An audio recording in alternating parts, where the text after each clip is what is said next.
And in this video, we review iMud after this.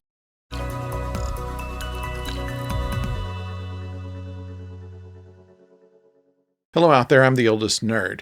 And in iMud, Roger C. Carmel is the only actor in the original series who was a guest star who appeared twice in the same character. Now, we've seen various other actors in several episodes, but they never played the same character. So this is kind of an interesting thing there. Mark Leonard, for instance, played a Romulan commander and as well as Spock's father in the original series. But for the same character as Harry Mudd, no one else did anything like that.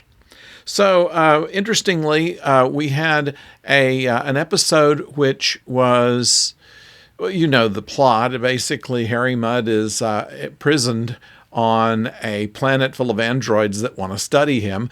And in an attempt to get away from them, he asked them to summon a starship so that he would have more people to socialize with. And it just happens to be the Enterprise. And virtually everybody on the ship knows him except for Chekhov. Chekhov obviously did not meet him. However, Scotty, who I don't remember was in Mudd's Women or not, seemed to have. And others like that. Good outing for McCoy, for Uhura, for Chekhov. All of them had pretty good parts in this. There is a humorous interchange between the Doctor and Spock, even in before the opening credits. And that is pretty good. It's the first time the Doctor has ever really put his foot in his mouth, talking about why this new crewman, Norman, he didn't quite trust, because he said he never talks about anything other than business. He never smiles, and then realizes he's pretty much describing Spock. It was a humorous moment there.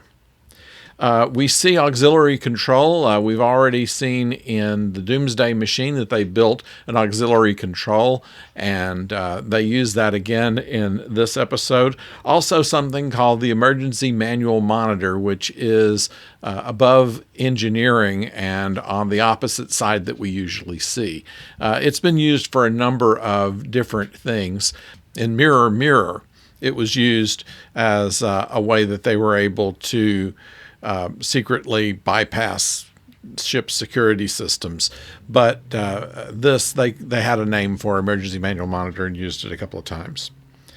We have also sets of twins that played the androids. That way it made it easy for special effects to multiply them, so they were in sets of twos.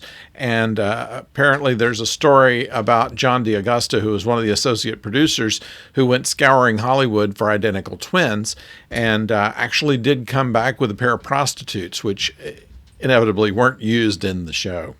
There are a number of jabs at Spock. You'll love it here. They all talk like you, Harry Mudd says to Spock.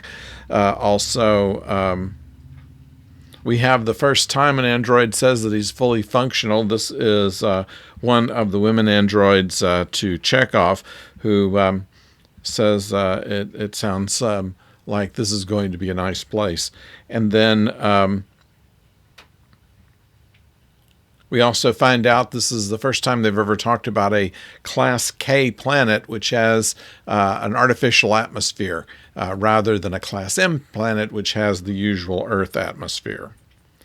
So those things are kind of interesting in here. The acting was okay. The comedy, I guess, was okay. I find it a little bit juvenile, and there are a few things that are just kind of hanging there. For instance, when they got all the people off the ship and then got rid of all the androids, how did they ever beam back up?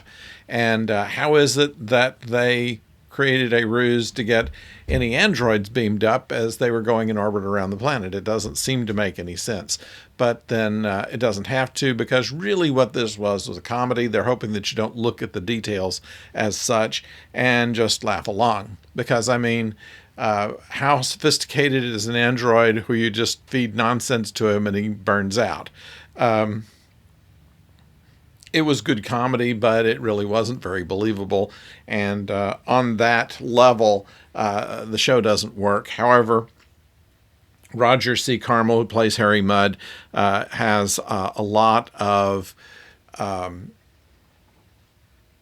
screen presence, and I think that just by putting him in there, it made it an enjoyable episode and a lot of people's favorites. In fact, it was Roger C. Carmel's favorite performance, and that's saying something, because he was a journeyman character actor. He played all kind of roles in all kind of shows, and this one he was actually able to savor. Comedy is a hard thing to do and to pull off properly, and I think they did it pretty well. So I'd like to know what you think about it. Please do go to the comments below and tell me what you think about it.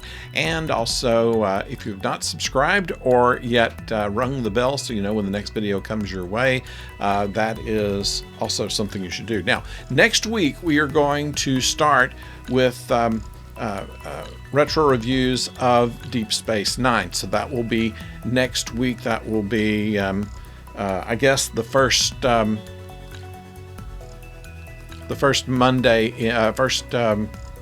Tuesday in June. We'll have our first Deep Space Nine review. So if you're interested in that, why don't you join us for that on that day? So until next time, don't go far.